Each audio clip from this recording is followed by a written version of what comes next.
So what is anxiety? So I really wanted to actually bring my experience with anxiety here. And my experience with anxiety is, for me, very much a felt thing. I feel it very much in my body. So I feel it usually in my chest. I feel it around my throat. Sometimes if it's really strong, I feel it around my stomach. But more than that, when I read through the sort of lists on websites, they talk about the tight chest and the heart racing. Sometimes I get that, but for me, it's much more a sense of kind of a lingering dread. And when I think about it, and I think about when did that start, I remember having that for most of my life, and my family having it too. So for me, it really came through a family history, so a genetic predisposition. And when I say that, I'm kind of also thinking about the nurturing of that, the environment that I was in, because it wasn't being demonstrated to me how to manage anxiety any differently. So, it's that nature nurture thing. What came first? I don't know really, but I know that it was very present. And as a teenager, I found, exams, I would get very nervous. I studied way before the test. And interpersonal relationships, like friendship dynamics, would cause me quite a lot of anxiety. And even things like sports, I just wouldn't do it because the pressure of the social anxiety and just that pressure was a really big deal for me. And I wanted to share this with you because I think sometimes there's this feeling that as therapists, we're kind of sitting on a higher chair, that we've kind of don't experience it or immune to it. And for me, when I'm working with people, it's very much, for me, it's like sitting next to. And I know it's like that for most therapists that I've worked with. It's kind of we know how that feels. It's very much a common experience for most people.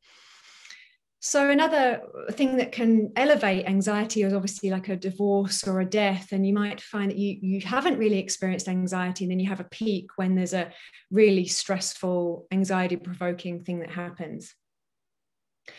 So now I'd like to just shift into talking about the nervous system a bit. And so with the autonomic nervous system, there's two kinds of, there's the sympathetic nervous system, which is all about fight and flight.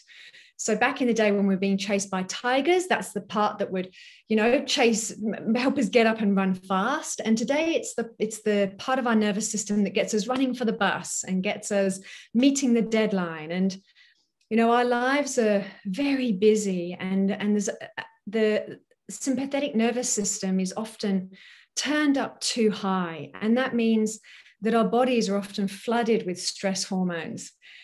Now, when it's working properly, the sympathetic nervous system will come up when it's needed and then go down when it's not needed. And then the parasympathetic nervous system will kick in, and that's our rest and digest system. So when I think back to being a teenager, I think my base rate, my base sort of activation for the sympathetic nervous system, the fight flight, was around 40%. And so there was this kind of resting level of sort of constant anxiety. And that's not our natural state. Yeah. So I just want to be really clear that that's not our natural state. And for me, anxiety, I feel, comes from a place of deep disconnection.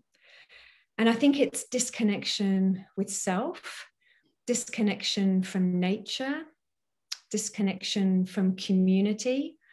And they've done a lot of research around connection with community and other people in depression. There's a lot of research, but also kind of a disconnection from the spiritual or the mystical or whatever is sort of beyond nature.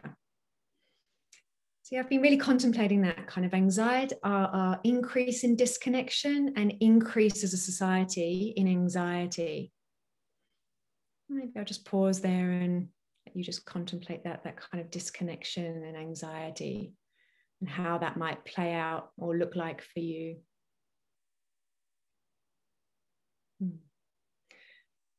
So with psychotherapy, we're really looking at body, mind, and spirit.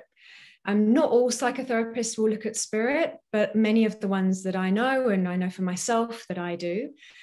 And it's very much an individual treatment plan. So we're really looking at the whole person. We're looking at wherever, because somebody who's coming in with a complex trauma background, who's experienced a lot of childhood trauma, is going to need a very different kind of plan to somebody who's going through a divorce but doesn't have a complex trauma background. So it's very holistic in looking at the root causes and also looking at behavioral change.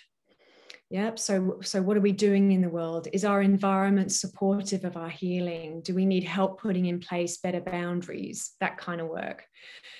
And part of the root cause work is kind of looking into the unconscious. And that's where some of the intergenerational stuff might come up, which would be relevant to my healing process. I do a lot of body work called focusing, a lot of inner child work. And with the body work, it allows the wisdom of the body to come forward and share part of the unconscious. And it's the same with the inner child work. So I find those very powerful. They've really impacted my personal work.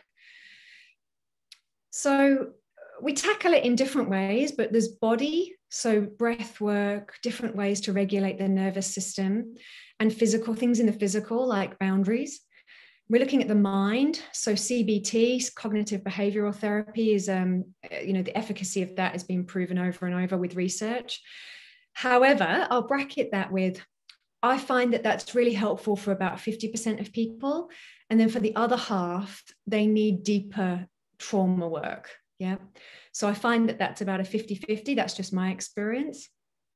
And then we've got the spiritual aspect. So are you connected to your authentic self? Is your spirit and your soul joyous and being nurtured by your environment? So sort of by looking at body, mind, spirit, we're looking at the whole person, and hope, with a hope really to build a reconnection. Yeah. And I know that that's been my healing process, has been about reconnecting with myself, reconnecting with nature, connecting with my truth, and building all of those parts, body, mind, and spirit. And so as I move to the end, I just want you to know that you can heal your anxiety. And if you couldn't, I wouldn't be doing this presentation right now, because this would have terrified me. And I just really hope that, you follow your intuition and really allow yourself to be led to who are the right therapists, what are the right approaches for you, and just trust yourself. And yeah, much love to you wherever you are on your healing journey.